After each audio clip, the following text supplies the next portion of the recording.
ngetiknya masih kayak mesin biasa Pak. Mungkin ada yang biasa masih nonton lapor Pak ya, itu mesin biasa tuh. Tadi kan itu sarkasme tradisionalisme. Itu saya alami itu pakai mesin tik.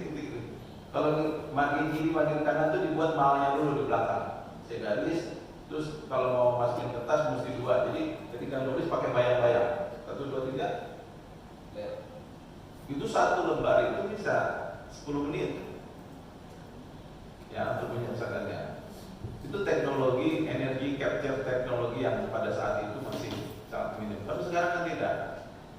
Sekarang Bapak Ibu sudah tahu kalau ingin literatur review ada satu aplikasi yang hanya 10 detik bisa meresume satu artikel.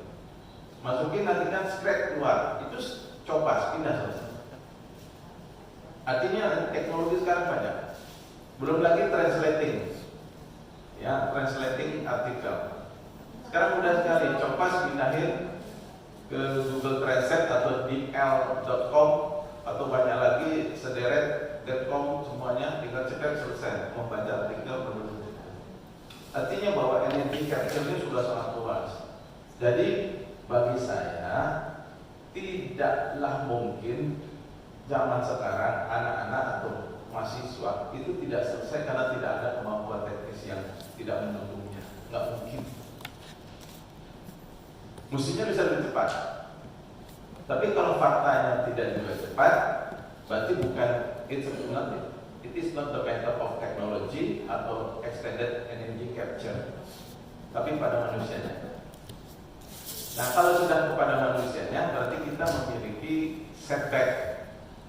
Ya, ada dua teori. Kalau kita memakai teori lama dari McClellan tentang achievement motivation, bahwa yang mendorong orang untuk maju itu motivasi. Ya, Bapak. Sekarang yang mendorong Bapak saudara datang ke sini apa? Motivasi atau karena undangan atau karena takut? Motivasi. Kalau motivasi itu di belakang, kalau karena takut di depan, Pak. Udah Bapak menyadari ya? Ketakutan itu bukan soal di belakang, tapi soal yang di depan. Misalnya kita mau berdiri di pinggir jurang gitu ya, mau jatuh, itu kita takut kan? Pertanyaan saya udah jatuh belum ya? Jadi ketakutan itu di depan. Tapi apakah ketakutan itu kan muncul? Belum tentu. Kecuali pikiran kita yang mengarahkan ke arah itu. Kalau kita takut jatuh juga. Tapi kalau nggak jatuh. Nah sekarang datang Bapak Ibu karena motivasi, karena ketakutan. Bisa jawab, sudah bilang. Motivasi. Berarti itu modal bagus untuk bisa mencapai tujuan. Tapi kalau modal takut datang ke sini karena diundang oleh sekolah bahasa Dana, kalau diubah jadi motivasi. Ya, nah sekarang persoalannya adalah menyelesaikan studi. Menjalani studi,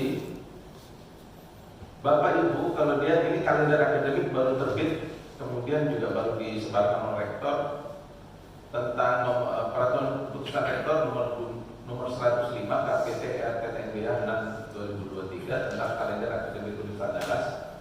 Maka saudara kami minta untuk bisa menyelesaikan semuanya di bulan Mei. Di bulan Mei, catat itu di bulan Mei, karena wisuda yang akan dilaksanakan di semester ganjil genap ini, di semester ganjil ini di semester genap ini adalah 3 Juni 2003. Jadi Bapak akan lulus pada waktunya, artinya masuk dalam rentang waktu 8 semester itu di 3 Juni karena nanti di wisuda, karena batas selesai studi itu adalah di Juni. Ya. Selesai dengan lulus beda. Lulus ya lulus ujian, tapi belum selesai studinya karena belum dapat ijazah. Kalau Bapak ingin saudara yang mendapat ijazah itu adalah di 3 Juni pada saat wisuda. Kemudian untuk bisa wisuda 3 Juni harus menyelesaikan administrasi kelengkapan lulus studi itu di bulan Mei, dan itu dihitungnya adalah 1 bulan sebelumnya. Tapi di sini ada biasanya 1 bulan, tapi di sini diberi waktu tidak 1 bulan. Jadi tanggal ini tanggal 26 Mei, ya saya berobat. Ini terus story gitu. Seminggu saya berobat di rumah sakit. Ini kejadiannya waktu saya hidup di rumah sakit Fatmawati di Jakarta. Berobat sama dokter saraf. Jadi setelah di EKG kepala saya, semua saraf saya semua normal. Akhirnya jatuhnya kepada aspek psikologis. Setelah itu dikonsultasikan, kemudian solusinya adalah ditanya begini: kapan kamu ketika berpikir terang otaknya, nggak dimasalahkan dengan yang lain? Setelah jam 10 malam dok, saya bilang. Itu yang namanya waktu produktif. Kan ada orang kalau berpikir buntu ya, malas, itu sedang nggak produktif. Tapi ketika sedang berpikir, enteng aja, cerdas gitu, kepala kita, itu waktu produktif. Pakai waktu produktif Anda untuk mengingat semua hal yang menurut Anda sekarang lupa. Itu kata dokternya. Dari situ ilmunya sampai sekarang saya pakai. Makanya kalau ada orang bilang nulislah setiap pagi, dan nggak bisa saya. Tergantung produktifnya. Waktu produksi saya biasanya setelah jam 3 sore sampai sore. Kalau pagi sampai siang itu pikirannya yang lain, inilah yang dipikir. Ketika mau konsentrasi nggak bisa. Sementara ini, kalau dulu saya jam 10, tapi sekarang nggak kuat, lewat jam 10 sudah teler karena usia. Tapi sekarang nggak, jam 3 sore sampai jam memang. Nah, tolong saudara cek diri Anda kapan waktu produktifnya. Cek ya. Kalau menurut Hamka, kalau ingin terang otak kita, habis sholat subuh mengaji kan gitu. Lalu aktivitas. Tadi Rasulullah juga mengatakan jangan tidur setelah sholat subuh, nanti kehilangan rezeki kan gitu. Nah, itu sebetulnya adalah tidak langsung adalah waktu-waktu produktif menurut ajaran Rasulullah. Tapi untuk kepentingan ini, silakan Anda cari waktu produktif. Sudah menemukan waktu produktif, disiplin di situ. Disiplin di situ. Waktu produktif saya habis maghrib, udah jangan diganggu yang lain. Saya menulis karena ketika waktu produktif tak terpakai, saya yakin Anda nggak produktif. Kenapa? Karena sudah diuruskan, dan disibukkan dengan yang lain. Nah, coba sekarang disiplin dengan waktu produktif Anda. Target 3 bulan selesai. Bisa. Ya. Saya tanya, semua sudah proposal? Enggak, saya mau tanya dulu. Berapa persen yang belum proposal? Coba angkat tangan dulu.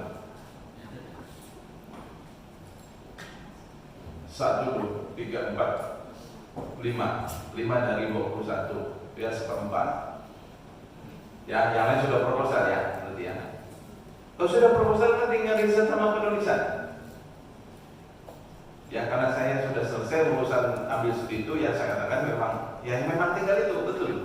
Tapi memang yang belum sampai kepada proses itu sepertinya sulit ya. Tapi kesulitan itu tidak mungkin. Orang Minang sudah menggunakan pepatah, tidak ada pusing, tidak ada selesai, betul? Nah, cobalah pakai prinsip-prinsip itu untuk membuat Anda disiplin. Nah, saya harapkan dengan dasar ini maka semua akan bisa mencapai tujuannya. Ya. Nah, kami tidak ingin yang 46 orang ini yang pada hari ini hadir kurang lebih separuh putus di tengah jalan. Ya. Saya lihat wajah-wajahnya ini wajah-wajah cerah masa depan ya. Insya Allah saya doakan. Masa depan itu kan masih panjang. Ya, tapi kalau menurut orang bijak masa depan itu pendek. Masa yang paling jauh adalah yang masa lalu. Nggak bisa dikejar. Tapi masa depan itu bisa dikejar. Jadi berprinsip bahwa kita ingin mengejar, apalagi sekarang cuma 3 bulan, ya nggak boleh. Sudah sekarang 3 bulan. Sebelah rumah ada tuh posisinya. Ya, tolong mulai hari ini semua yang ada di sini kami sangat berharap untuk memperhatikan hal itu. Yang kedua, berkaitan dengan hal-hal yang ingin Anda dapatkan guna menunjang keberhasilan studi ini, tolong disampaikan kita, ya. Tapi jangan sampai kejadian yang beritanya hari ini, meskipun kejadiannya sudah lama, tentang perjokian guru besar, sudah tahu bacanya? Ya, perjokian guru besar. Jadi banyak guru besar yang ada tim katanya yang kemudian menuliskan semua tingkat nasional dia lalu lolos. Jangan sampai seperti itu. Jangan sampai penyelesaiannya ada jokikan pula. Karena di UNAN selama saya 32 tahun, sekarang masuk 33 tahun mengajar, nggak ada tuh budaya perjokian di UNAN. UNAN adalah salah satu universitas yang terbaik dari sisi moral penyelesaian studi.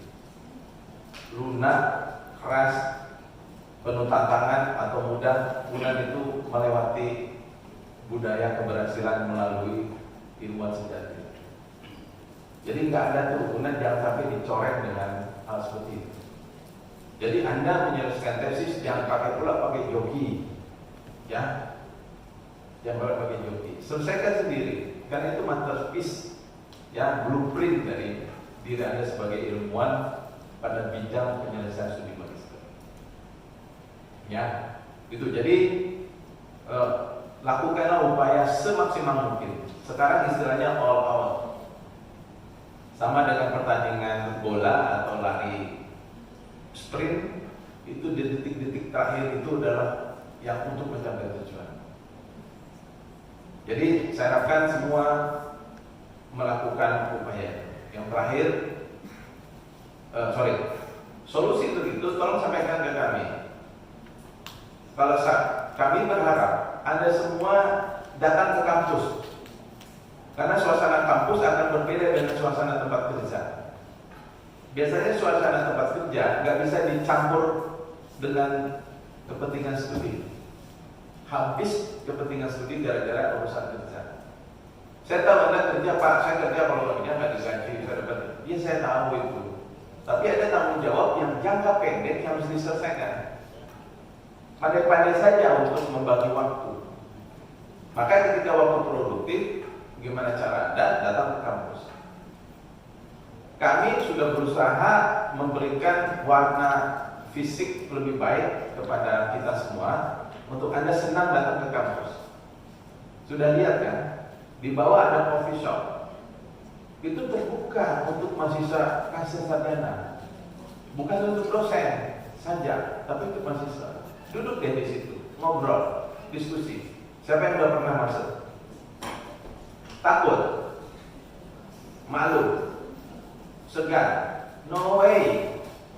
Gunakan. Ini untuk Anda. Anda kan sudah bayar uang kuliah.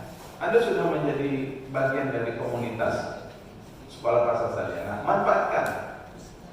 Banyak ruangan-ruangan untuk duduk di situ, internet dan sebagainya. Tempat ada tuh, kan ada meja-meja tuh. Duduk di situ ngobrol, diskusi, ngetik. Ya, datanglah ke kampus. Kalau sudah di kampus pasti nggak ada urusan pekerjaan yang bisa dituntut. Karena udah keluar dari dunia pekerjaan. Dan itu kan cuma sementara dalam satu hari. Ya. Jadi saya minta rajin ke kampus, nanti mungkin secara teknis melalui ketua prodi masing-masing, Anda untuk diatur bagaimana pekerjaan menulis ini menjadi bagian keseharian menjelang 3 bulan ini. Dan nanti secara teknis Pak Wadi 1 berkoordinasi dengan ketua prodi akan menyusun jadwal ujian-ujian Anda. Dan itu harus dipatuhi. Bagi yang belum proposal akan ditentukan jadwal proposal ujiannya. Bagi yang sudah proposal akan ditentukan jadwal seminar hasilnya dan kemudian komplainnya. Wajib dipenuhi. Ya, kami ngajarin disiplin bekerja, maka disiplin waktu pun kita akan terapkan di sini dan kita semua kerjasama untuk itu. Bukan untuk kita atau kami, tapi juga untuk Anda. Anda selesai, kami senang. Ya, Anda tidak selesai, kami menangis. Ini benar ini. Rasanya susah kok menyelesaikan orang untuk studi di UNAN, gitu kata orang. Karena kami sedang membela UNAN ini yang katanya masuknya gampang, keluarnya susah. Nah persoalannya kalau kita sudah berusaha ternyata ada satu poin atau satu titik di mana penentuan selesainya ada di mahasiswa, kami sudah memberikan fasilitas, sudah memberikan dorongan, sudah membantu, ternyata mahasiswa tidak selesai. Lalu yang disalahkan apakah UNAN juga? Kan enggak. Tapi kami pun tidak ingin Anda menjadi orang yang disalahkan, kan gitu. Maka marilah kita kerjasama untuk membela UNAN ini, jangan sampai image seperti itu terus terpatri pada orang. Akibatnya adalah orang-orang lain yang mau bersekolah ke sini jadi terhambat. Oleh karena bukan karena tidak bisa masuk, tapi karena image itu. Itu yang kita harus sadari. Ya. Jadi saudara tolong berjanji pada diri sendiri dan bisa juga nanti apakah kalau yang apa namanya yang agak sedikit ekstrim mungkin dibikin surat perjanjian. Saya akan menyelesaikan, kalau nggak menyelesaikan gini. Apakah mau seperti itu? Nggak mau. Di fakultas saya di FISIP dulu pernah seperti itu Pak. Yang tidak menyelesaikan, kalau nggak menyelesaikan pakai metre tanda tangan. Rupanya nggak sukses juga gitu. Di kita kalau bisa melanggar, kenapa nggak melanggar yang gitu? Itu budaya perilaku kita. Nah saya minta pada kesempatan ini semua kita harus sampai pada satu visi yang sama dalam menyelesaikan studi di sekolah bahasa kerajaan. Ya, angkatan 2019 sudah akan 2019 sudah masuk di dalam taraf di mana Anda semua yang sekarang masuk ke semester 8 harus bisa selesai.